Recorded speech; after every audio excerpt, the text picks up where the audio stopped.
అనంతపురం జిల్లా అంటేనే ఆంధ్రప్రదేశ్ రాష్ట్రంలో కరువు జిల్లాగా యావత్ భారతదేశానికే తెలిసినటువంటి విషయం. అందులో భాగానే మా సార్ గారు చెప్పినట్లు తొలిసారిగా మహాత్మా గాంధీ జాతీయ ఉపాధి హామీ పథకాన్ని ప్రారంభించింది మా జిల్లా బండ్లపల్లె గ్రామంలో సార్.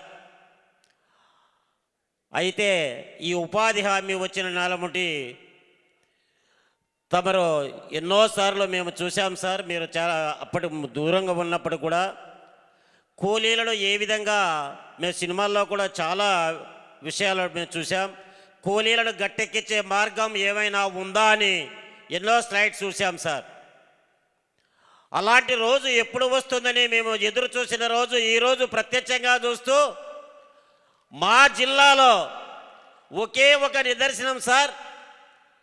మీరు చేసిన అతి ముఖ్యమైనది అతి గొప్పదైనది మీ జీవితాంతం మీ పిల్లలకు కూడా పుణ్య సార్థకమైనటువంటిది మేము కళ్ళారా చూస్తూ ఆనంద బాష్పాలుస్తున్నాం సార్. గత వారం నుంచి మేము అర్జెంటుగా మీ సన్నిధిలో కలెక్టర్ గారు ఫోర్స్ పెట్టి అర్జెంటుగా పశువులకు గొర్రెలకు మేకలకు ఇమ్మీడియట్లీ ఈ వేసవిలోనే నీటి తొట్లు శాంక్షన్ అయినాయి పూర్తి చేయడంతో మేము ఎంట ఉండి పూర్తి చేశాం సార్. అక్కడ అధికారులు వచ్చినప్పుడు పశువులు అడవి జంతువులు పశువులు నీరు తాగుతా అంటే ఆ పుణ్యం మీకు తరతరాల ఉంటుందని మా జిల్లా తరపున మా ఉపాధి హామీ తరపున మరొకసారి మీకు తల వంచి నమస్కారం చేస్తున్నాం సార్. అయితే వ్యవసాయంలో ఇంతకాలం పాడి పరిశ్రమలో వెనుకబడి ఏ చెట్టుకో ఏ కట్టెకో ఏ రాయికో కట్టేసుకొని పాడి పశువులు పెంచుకునేటువంటి మేము ఆ దృష్టి మీ దృష్టికి వచ్చింది సార్.